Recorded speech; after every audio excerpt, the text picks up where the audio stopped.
Shalom Elohim, Bapak Ibu dan teman-teman terkasih dalam Tuhan Yesus Kristus. Puji Tuhan, kita berjumpa kembali dalam program Kesaksian Iman yang luar biasa ini.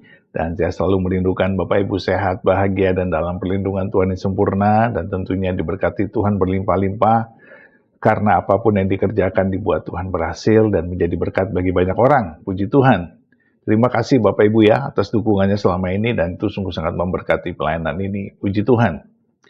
Baik, hari ini kita akan mendengarkan kesaksian dari almarhum pendeta yang luar biasa, sangat karismatis, yaitu Bapak Yusuf Roni. Ya, beliau adalah keturunan bangsawan Palembang, ya, karena beliau menurut garis keturunan nenek moyangnya adalah seorang Muslim yang taat dan terpandang di Sumatera Selatan. Dan Pak Yusuf Roni adalah seorang yang sungguh-sungguh menjalankan ibadahnya di masa yang lalu dalam iman yang lama, sangat fanatik, sangat taat, dan menghindari hal-hal yang bersifat musyrik atau berkaitan dengan kekristenan. Itu sebabnya beliau sangat membenci kekristenan, sangat anti Kristus, dan bahkan sering membakar gereja.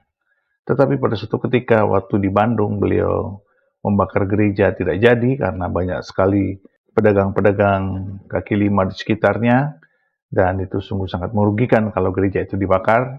Tetapi akhirnya yang dibakar ada Alkitab. Namun ada satu Alkitab yang membuat beliau ingin menjadikan kenang-kenangan dan mempelajarinya sebagai sebuah perbandingan agama untuk menemukan kesalahan-kesalahan, kejelekan-kejelekan, keburukan-keburukan dari firman Tuhan tersebut. Tetapi apa yang terjadi?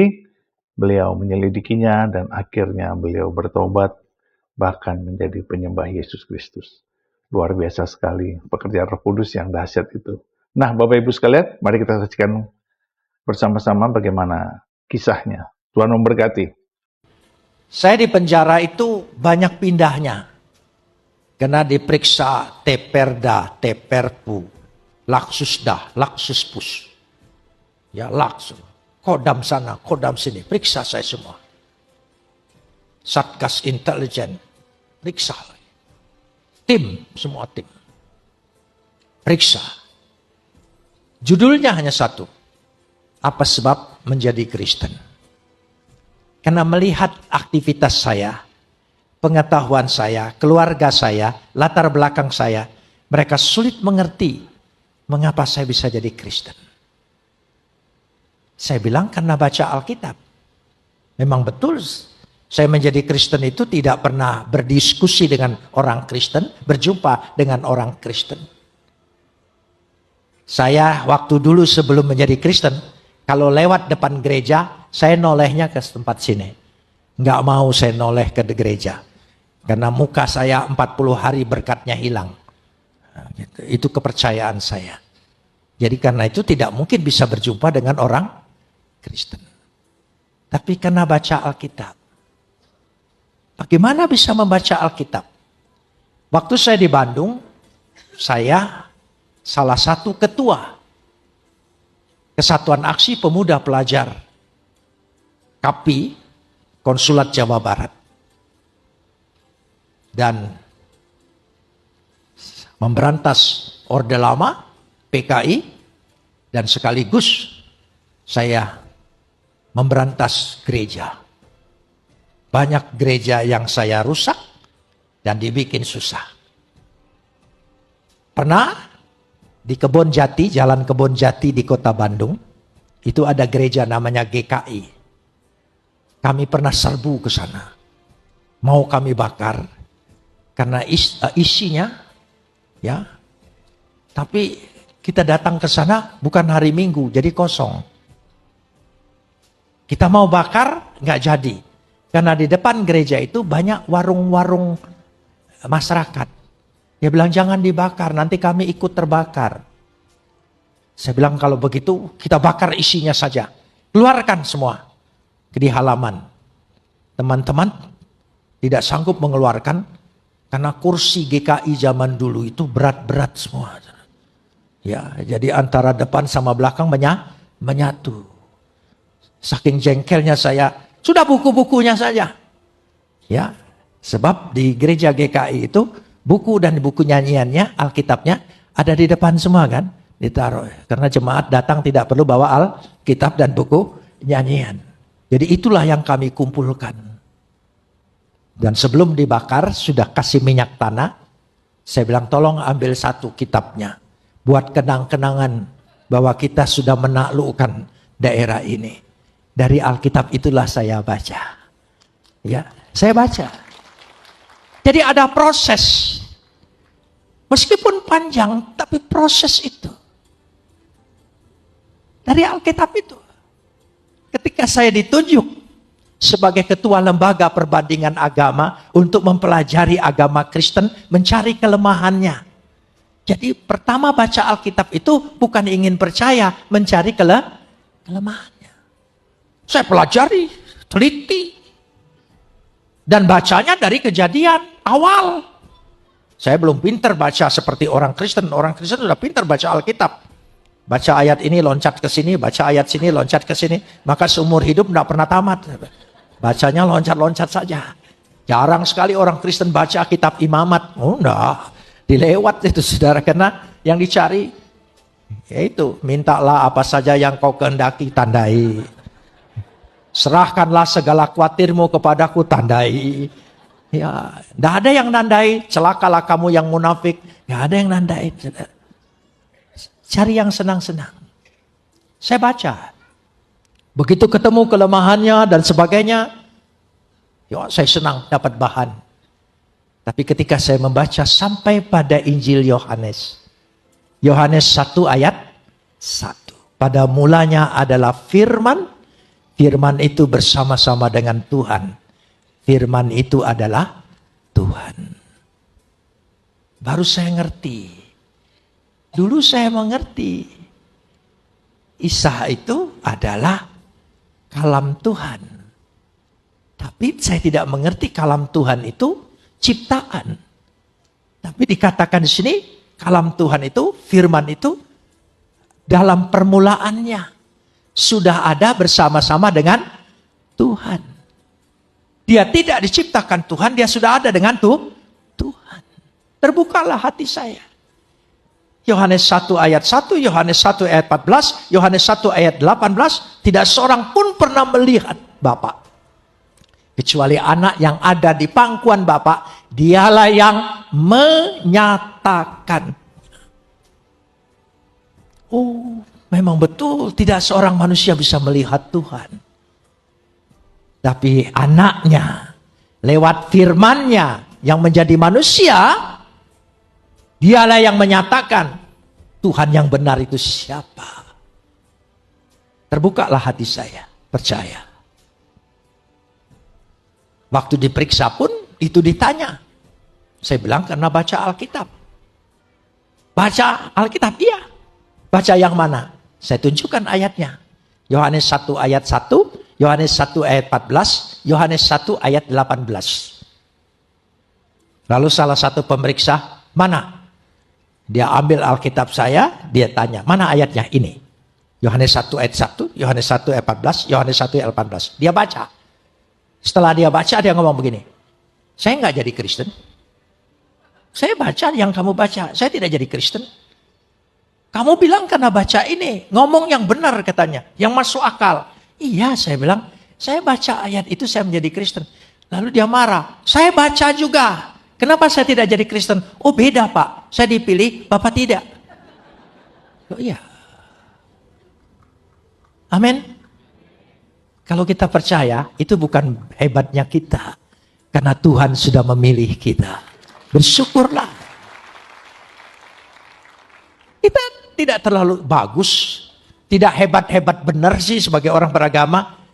Tapi bisa percaya, bisa terbuka hatinya. Itu karena Tuhan memilih kita.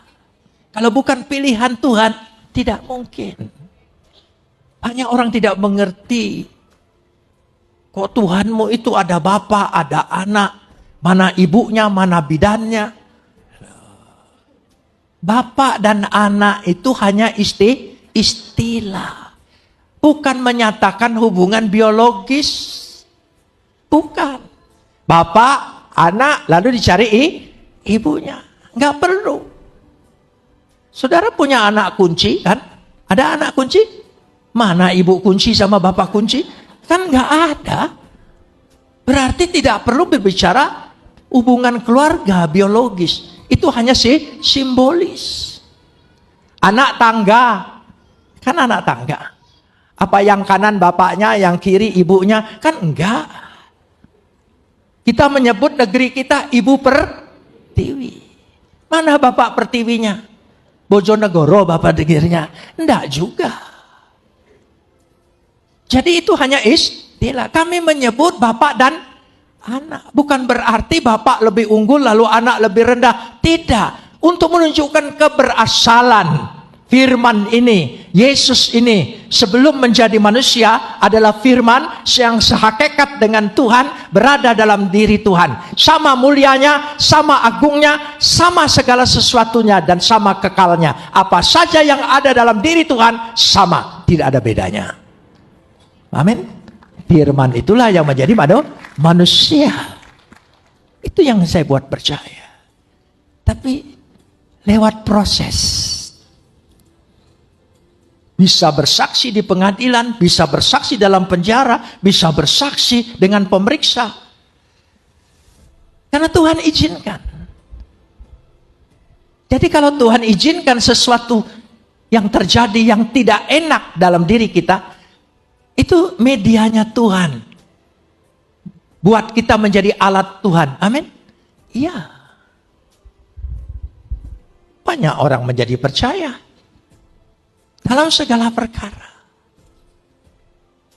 Sehingga itulah yang dikatakan di sini. Bukan kata orang lagi. Karena Alkitab ini adalah peristiwa. Tapi kita harus mengalami. Bagaimana kita tahu kuasa doa kalau kita tidak berdoa. Bagaimana kita tahu Tuhan pasti buka jalan. Ya. Semua punya pengalaman. Kalau tidak punya pengalaman dalam hidup ini, iman kita hanya sebatas doktrin. Di penjara sering datang ibadah-ibadah berbagai gereja. Tapi dalam ibadah itu saya ikutin semua. Gereja apa saja saya ikutin. Yang penting ada kesempatan keluar dari kamar. Gitu. Jadi ikutin. Jadi saya tahu semua cara ibadah macam-macam. Ya, ada satu lagu dalam penjara yang saya tidak sukai. Paling tidak suka. Waktu itu. Ternyata teman-teman sepenjara juga tidak suka. Lagu apa? Sekarang saya sudah bebas. Saya bebas oleh Begitu kan lagu itu. Bebas, bebas, bebas. Saya diam aja. Enak aja bilang bebas, bebas. Dia kan pulang ke rumah. Kita ke kamar lagi, ke kamar lagi. Loh iya, kata bebas itu kata paling keramat bagi orang dalam penjara. So begitu nama kita dipanggil, bebas. Keramat betul. Jadi saya tidak nyanyi. Saya pelototin aja pemimpin pujiannya. Bebas, bebas. Rupanya seluruh teman-teman juga melototin dia. Nah, wajah orang dalam penjara agak lebih menyeramkan. Sehingga orang dari luar penjara agak takut. Jadi dia berhenti, dia ganti lagu. Yang paling favorit dalam penjara. Lagu apa? Ku tahu Tuhan pasti buka jalan. Oh, pintu penjara mau dibuka. Itu lagu favorit. Saudara tertawa karena saudara tidak pernah masuk penjara. Kalau saudara masuk penjara, saudara tahu artinya itu. Ya, luar biasa. Begitulah caranya. Sehingga cara Tuhan mendidik, mengajar kita terus. Saya kalau di penjara itu suka dipindah-pindahin. Karena periksa sana, periksa sini. Kalau di Jakarta saya ditahan di Kopkamtib dan ditaruh juga di RTM Budi Utomo, Jalan Budi Utomo, RTM, Rumah Tahanan Militer, kumpul semua. Ya di sana. Setiap pindah, ya dikawal, dan saya diborgol. Diborgolnya bukan begini, diborgolnya satu di tangan saya, satu di tangan penjaga. Jadi berdua begitu. Saya bergerak, dia bergerak. Saya jalan, dia jalan. Saya duduk, dia duduk. Naik pesawat, pindah ke Jakarta. Ya, di pesawat, saya mau ke WC. Nggak dilepas. Dia ikut. WC pesawat kan kecil. Jadi dia satu kaki di luar, satu kaki di dalam. Dia ikut. Saya sedih. Kayaknya tidak adil. Masa dia tidak pikir sih? Ya, di pesawat mana mungkin saya melarikan diri kan? Emangnya saya mau terjun, mati kan? Ya tidak mungkin. Tapi tetap aja. Sampai duduk lagi. Saya merenung. Tuhan memberikan pengertian. Menghibur saya. Borgol itu artinya Immanuel. Tuhan beserta kita. Kemanapun engkau pergi, aku tidak pernah lepaskan. Aku selalu ada bersama engkau. Terhibur saya, senyum saya. Penjaganya tanya, kenapa senyum-senyum? Ini arti Immanuel, Pak. Jadi saya mulai injilin dia. Dia kan tidak bisa lari. Dia harus dengar. Ya. Paling enak penginjilan dalam penjara. Orang berharap pertolongan Tuhan. Enak sekali. Ya. Memberitakan Injil itu ada 3 tempat yang paling enak. Penjara, rumah sakit, di tempat orang mati. Tempat orang mati khotbah paling semangat. Lihat tuh. Kalau sudah begitu, udah ingat Tuhan, ayo. Wah enak sekali saudara. Gitu. So, kalau di orang mati itu tidak boleh dihibur dalam arti begini. Ini pasti masuk surga. Siapa bilang? Hidupnya kita tidak tahu. Kalau dia percaya Yesus, dia pasti masuk surga. Saya percaya. Satu-satunya pengharapan kita adalah kepastian. Karena itu pasti, tidak ada mudah-mudahan. Ya, kalau mudah-mudahan dari dulu juga mudah-mudahan saya. Ya, adalah sebuah kepastian. Tidak ada rencana Tuhan yang gagal dalam hidup kita. Tetap Tuhan memakai saya, tetap saya menjadi hamba Tuhan. Pada akhirnya saya tetap mendapat gelar dari Biola University. Ya, saya dapat kesempatan. Tuhan buka jalan. Semuanya itu rencana Tuhan, tidak ada yang gagal. Luar biasa. Saya bersyukur dengan Tuhan. Tuhan berikan kesehatan, Tuhan beri kekuatan. Terakhir 5 Februari yang lalu saya diperiksa total, semua sehat. Gak ada sakit. Umur saya 78 tahun. Ya. Tapi dokter bilang, ahli jantung, Brigjen Ismi, ahli jantung dari Rumah Sakit Gatot Subroto, Rumah Sakit Kepresidenan, yang meriksa saya. Saya iri dengan jantung Bapak, lebih sehat dari jantung saya. Dokter. Luar biasa. Jangan tepuk tangan dulu. Ada proses 6 tahun dalam penjara. Ya, jangan lihat kesimpulannya. Ya, lihat harga yang sudah harus dibayar. Jangan lihat suksesnya Yusuf, tapi lihat proses Yusuf. Ya, dibuang ke sumur, masuk penjara, baru jadi perdana menteri. Lihat prosesnya. Saudara sedang diproses oleh Tuhan. Lewat kesusahanmu. Percayalah. Tidak ada rencana Tuhan yang gagal. Katakan amin. Ya, sekali lagi. Tidak ada rencana Tuhan buat saya yang gagal. Saya pasti menikmati apa yang Tuhan rencanakan. Puji Tuhan, puji Tuhan, puji Tuhan. Kisah yang luar biasa, kesaksian yang dahsyat. Dan kita selalu menjadi orang yang terberkati ketika banyak para muslim bertobat atau non-muslim bertobat. Itu membuat kita menjadi terberkati. Kenapa? Karena satu orang bertobat seisi surga itu bersorak-sorai.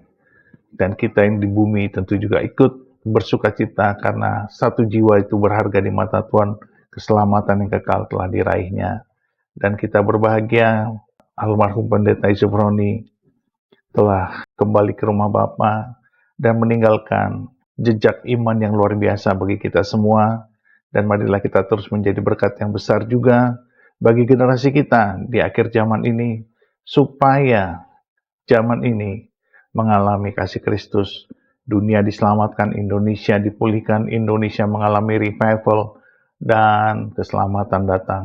Masuk ke rumah-rumah, ke kampung-kampung, desa-desa, ke suku, kaum, dan bahasa di seluruh Indonesia, dari Sabang sampai Merauke, dari Kepulauan Niangga sampai Pulau Rote. Tuhan memberkati kita semua, di nama Bapa dan Anak dan Roh Kudus, di dalam nama Tuhan Yesus Kristus. Haleluya, haleluya, haleluya. Amin, amin, amin, amin, amin.